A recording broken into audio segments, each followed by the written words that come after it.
They told you Ruth was a sweet love story about a loyal woman who married Boaz and became the great-grandmother of King David.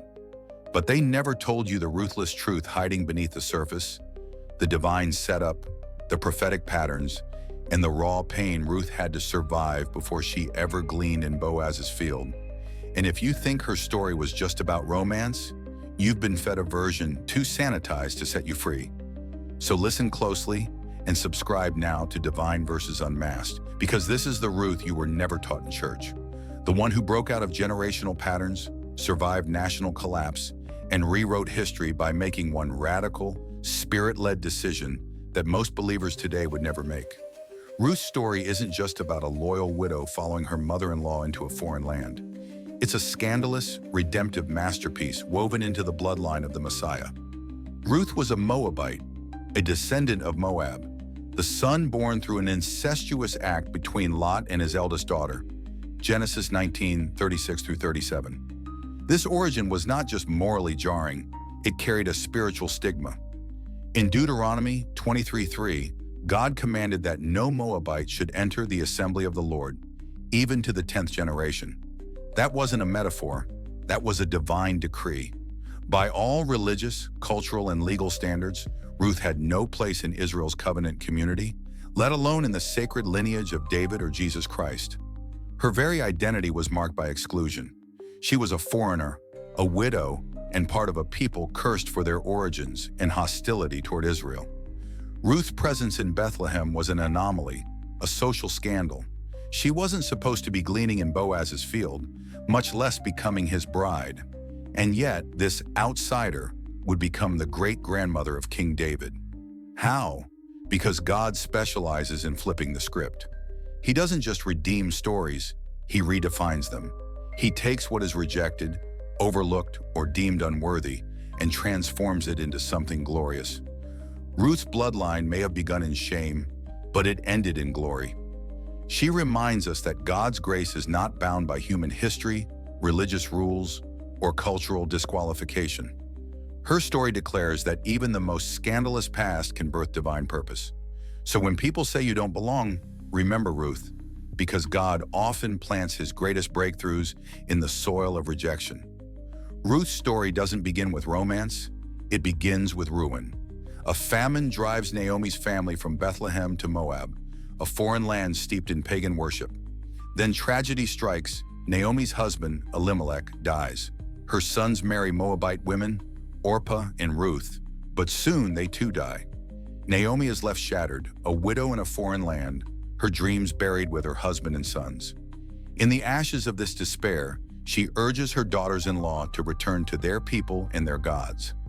It was the rational choice, safe, familiar, and culturally acceptable. Orpah, grieving but practical, accepts. Ruth, however, does something extraordinary. She clings. That word clung, Ruth 1:14, is the hinge of her story. It wasn't sentiment, it was covenant. Ruth wasn't just choosing Naomi. She was severing herself from the gods of Moab, the spirits of her ancestors, and everything safe she had ever known.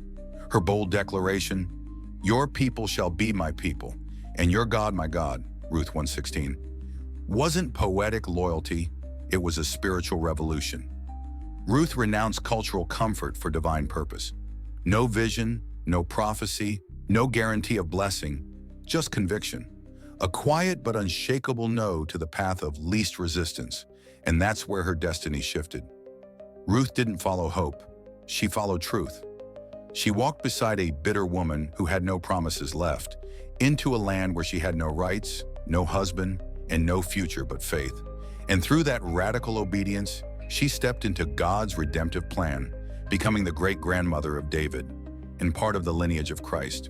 Her story screams this truth. Real destiny begins where comfort ends. Covenant isn't about conditions, it's about commitment. Ruth chose covenant over comfort, and history was never the same. True favor from God often hides behind doors only humility can unlock. Ruth's story in Ruth 2:2 is a masterclass in this kind of posture. Imagine her, a foreigner, a widow, and now a gleaner, stooping behind harvesters, picking up the leftovers of others. That kind of humility is crushing. It's the moment your pride whispers, "You're better than this. You deserve more." But Ruth didn't quit. She embraced the posture of the lowly, not out of weakness, but strength. It was in this humble place, covered in sweat and dust, that Boaz noticed her. He didn't just see beauty, he saw character. He saw work ethic. He saw a woman who didn't wait for handouts or easy favor. She moved in faith and let her labor speak. Ruth didn't manipulate her way into blessing. She positioned herself for it. Boaz's words in Ruth 2:11 reveal this truth. "I've been told all about what you have done." Her story had already reached the ears of favor before her hands touched the harvest. That's how kingdom promotion works. What you do in secret, in humility, becomes the very thing that introduces you to your next level. Your posture writes a narrative louder than your appearance or ambition ever could. In God's economy, humility isn't weakness, it's strategy. Favor doesn't chase the proud, it finds the faithful. Ruth's willingness to glean, to bend low in obscurity, positioned her to rise in destiny. Let her example remind you, the door you're praying to open may already be unlocking, not because of how you look, but because of how you've labored in the unseen. In the kingdom, posture precedes promotion. Favor follows humility always. Sometimes God's instructions seem to flirt with the edge of logic, or even decency. Ruth's story is a prime example of this divine tension. After months of humble gleaning in Boaz's fields, Naomi gives Ruth what appears to be a wildly inappropriate command. Wash up, anoint yourself with perfume, wear your best clothes, and then go lie at Boaz's feet while he sleeps. Ruth 3:3-4. To modern religious minds, this sounds like a recipe for scandal, but in the ancient Hebrew context, lying at someone's feet was a culturally loaded symbol. It meant requesting covenant, asking for protection, invoking a sacred responsibility. This was not seduction, it was submission. Not manipulation, but bold, obedient faith. Make no mistake, this was risky. Ruth was a Moabite, a foreigner, a widow with no social capital. Her actions could have easily been misunderstood, rejected, or even punished. Yet she obeyed, not because it made sense, but because she trusted the voice behind the command. And Boaz, he didn't exploit her vulnerability. Instead, he responded with godly honor, shielding her reputation and committing to act righteously. This is where scandalous obedience enters holy territory. Ruth's actions would be condemned by many today as desperate, too forward, or even indecent. But God often wraps destiny in packages that offend religious pride. The Holy Spirit sometimes asks us to move in ways that stretch comfort zones, rattle traditions, and shatter our illusions of control. Ruth's obedience triggered Boaz's response, not in fleshly lust, but in spiritual recognition. Yet even then, there was no instant miracle.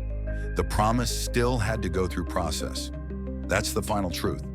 Obedience may provoke favor, but it doesn't bypass divine timing. Ruth's story reminds us, obedience might be costly, scandalous, even misunderstood. But when it's spirit-led, it births legacy. Even after Ruth's bold act of obedience at the threshing floor, her destiny remained uncertain. Boaz, though willing to redeem her, revealed a sobering truth. There was another man with a closer legal right to redeem her. Ruth 3:12. Her story didn't immediately conclude with joy. Instead, it moved into a public arena of negotiation and legal contention at the city gates. This paints a powerful spiritual truth. Obedience doesn't always guarantee instant breakthrough. It positions you for divine negotiation. Many believers assume that once they obey God, blessings should flow immediately. But Ruth's journey reveals another layer. Sometimes your promise is contested, not just by earthly circumstances, but in heavenly courts, where ancient covenants, generational curses, or spiritual legalities still claim a right over your life. Your breakthrough may be delayed not because God is ignoring you, but because heaven is honoring spiritual laws that require a worthy redeemer to intervene. Boaz didn't bypass the legal process. He faced it. He honored it. He made a public declaration, negotiated with the unnamed relative, and lawfully secured Ruth's redemption. In doing so, he didn't just marry a Moabite widow. He unlocked a royal destiny that had been buried in rejection and obscurity. This is your fourth revelation. Some blessings must be fought for spiritually, legally, and honorably. You are not forgotten. You are being represented in divine courts. Just as Boaz stood for Ruth, Jesus stands for you, confronting every ancient claim and shattering every barrier. Until your name is called and your destiny released, keep standing. Obedience was never in vain. It simply positioned you for a breakthrough that must first pass through legal warfare in the spirit. Ruth's story isn't just a sweet romance tucked away in the Old Testament. It's a divine upheaval, a revolutionary act wrapped in scandal, sorrow, and stunning grace. At the heart of this story is a Moabite woman, a foreigner, a widow, and an outsider. Someone who, by every cultural and religious standard of the day, should have been overlooked. Yet she wasn't.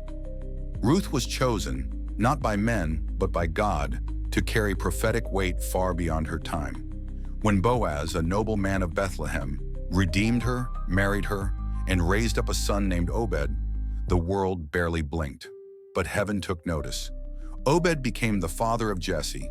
Jesse became the father of David, and through David came Jesus Christ, the King of Kings. Ruth's name might only occupy a few chapters in Scripture, but her legacy runs through eternity. Let that sink in. God chose a rejected Moabite woman to be the great-grandmother of King David, and therefore an ancestor of the Messiah. That's not merely beautiful, it's disruptive. God took the womb of a woman deemed unworthy by societal and religious standards and used it to house royal destiny. He bypassed purity codes, tribal pride, and generational prejudice to fulfill a promise of redemption that couldn't be stopped by human opinions.